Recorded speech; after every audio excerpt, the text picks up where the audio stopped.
Good morning, everyone. Today we have with us the author of Emotional Violence.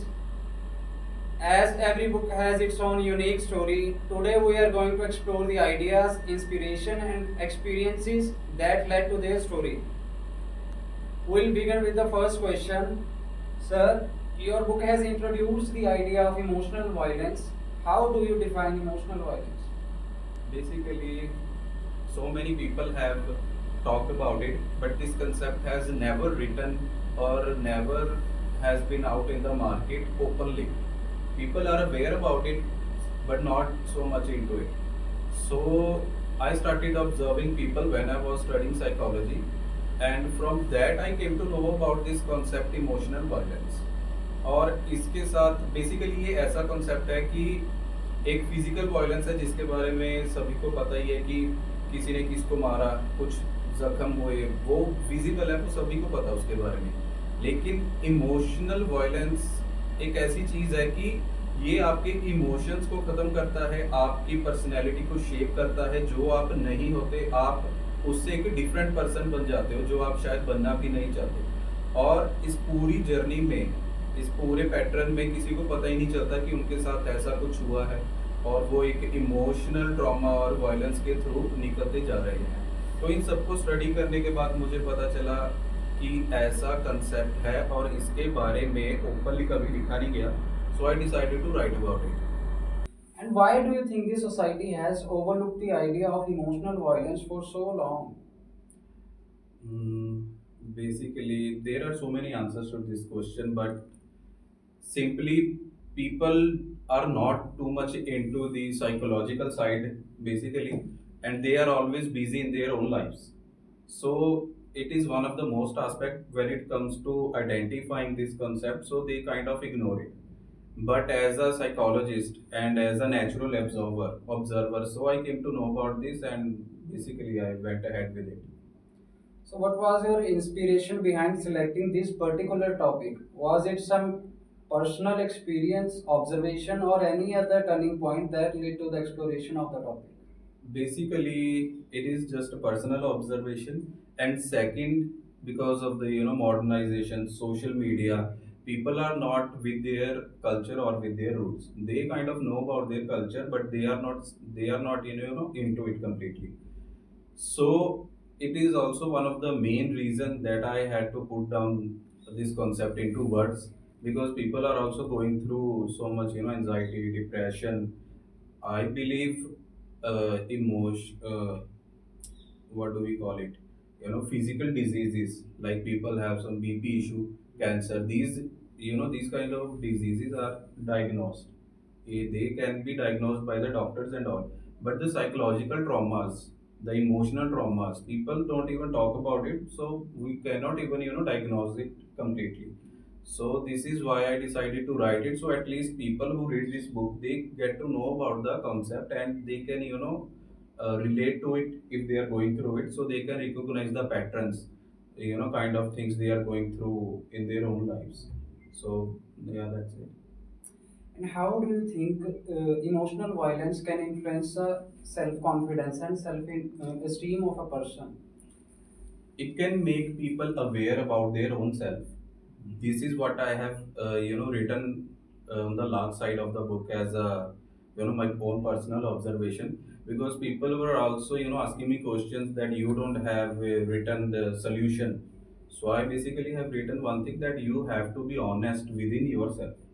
आपको अपने बारे में पता होना चाहिए, आपको पैटर्न्स के बारे में पता होना चाहिए कि आपके साथ ये सब हुआ, आप किसी रिलेशन में थे, आपकी मैरिज लाइफ ऐसी थी, तो आपको या फैमिली में ये ट्रॉमास आपको मिले, तो आपको पता होना चाहिए, क्योंकि लोगों के साथ हुआ और हो भी रहा है आज के time, but still they don't know कि इससे एक्सप्लेन कैसे करें।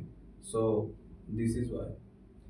So, you have mentioned that instead of blaming others for your problems, you should look inward. या Uh, या then, how, according to you, a person should balance self-reflection with the count of and handling accountability of human behavior?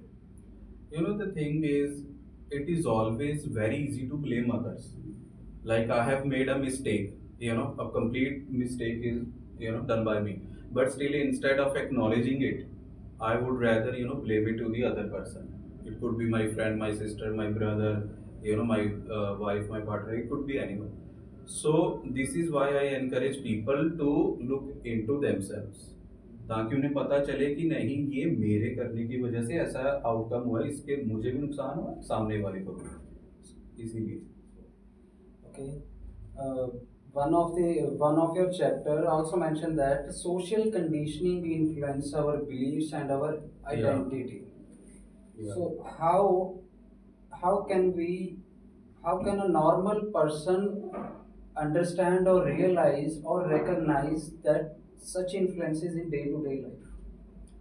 Basically, it's a very challenging thing to do, because when we are adults, when we are very young, we are not even aware about the traditional values or the social conditioning.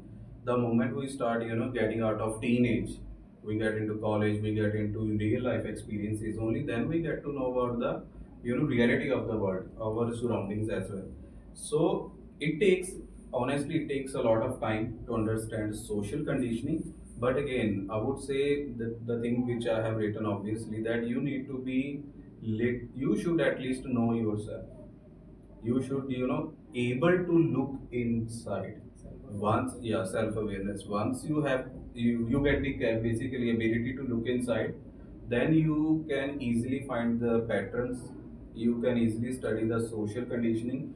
Then you will even get to see that how your own family has manipulated your, or has, given you the even good things or bad things as well. So now, after that you can navigate through your life easily.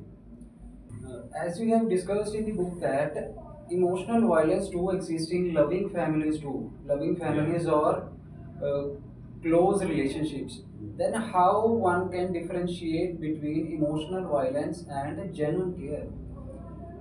Basically, there are so many different ways to, distinguish whether the family love is genuine or they are just, manipulating the child so the child can, get into the family's favor. So what happen, one thing that people can do, or the teenagers they can do, is they can see the pattern. Again, it is all about pattern, because you have to look through the patterns as well. So once they get to see that if my family is giving me the love, and in return they are asking for so many favors, and once the, the children, they stop giving them the favors, so how the behavior changes of the family.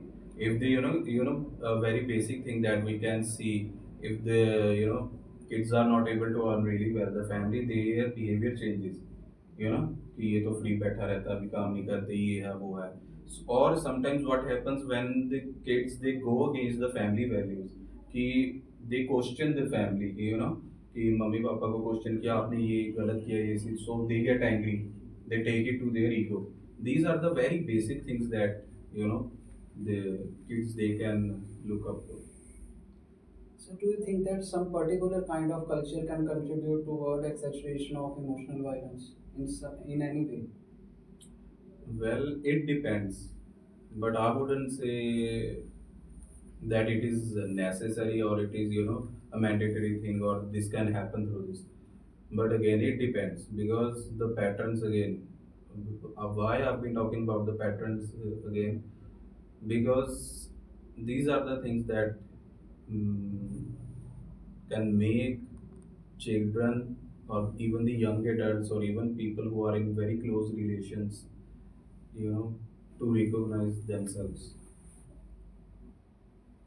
So, as you have combined psychological research and wisdom from our Indian scriptures and epics, Yeah.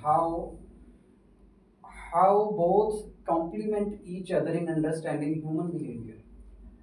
If we talk about scripture, then it would become a very long topic, because there is no end to it, right? But yeah, there are certain things that our, great rishis, they have been, saying. They had said so many times. They have written so many times. Even they used to say the things to their own students, whether it's in Hinduism or Sikhism, in Buddhism, in every religion, that nothing belongs to you in person. It's just an illusion. And the relations you carry, they are based on, give and take relation. कि selfless कुछ भी नहीं है. तो ये चीज़ इससे हम इसको basically we can connect through it. So what are the most common overlooked signs of emotional violence in a common household? Unusual behavior, anxiety for no reason, and overthinking for no reason as well. कुछ हुआ भी नहीं but still they are overthinking. कुछ बहुत basic सी चीज़ हुई है उसको बहुत ज़्यादा overthink and anxiety again for no reason कि कुछ ऐसा. और सम फैमिलीज व्हाट हैपन्स कि इन कॉमन लैंग्वेज की क्लेश नहीं हुआ कुछ दिनों तक, तो बच्चों को या किसी को एंजाइटी होनी शुरू होगी कि why, because they are used to the violence. ये फैमिली में जो डोमेस्टिक वायलेंस होती है, बोला बाली है ना, लाउड वॉइसेस, तो they are now used to it. अगर वो चीज़ ना मिले then they get anxiety, they feel कि क्यों नहीं हो रहा है ये सब. So again this is a sign of emotional violence कि हाँ, और वो person is going through something. So emotional violence, as you have mentioned in your book, that it runs in generations. Yeah. If so, then how to end that vicious cycle and create productive and useful relationships? It takes a really, really very long time for a normal person to understand that concept of a generational violence, because it is not easy to break the cycle. The reason is they are in love with the family, they have a strong connection with the family. Even when they start seeing the pattern, when they start taking a look inside, they question themselves instead of understanding what is the reality. Why? Because there is a boundary of love, boundary of connection with the family. So once they go through that idea that yeah, there is a love, there is strong connection. Once they understand the practical side of it, only then they would be able to see that how they can shape themselves. Last question, sir. If you could, what would be the last message you want your readers to remember from this book? Don't take anything personally. Just be serious about your life goals and live your life, enjoy your life, and don't try to put blame on others as well. Just start observing the things, start understanding the patterns, and start taking a look inside as well. Okay, sir. Thank you.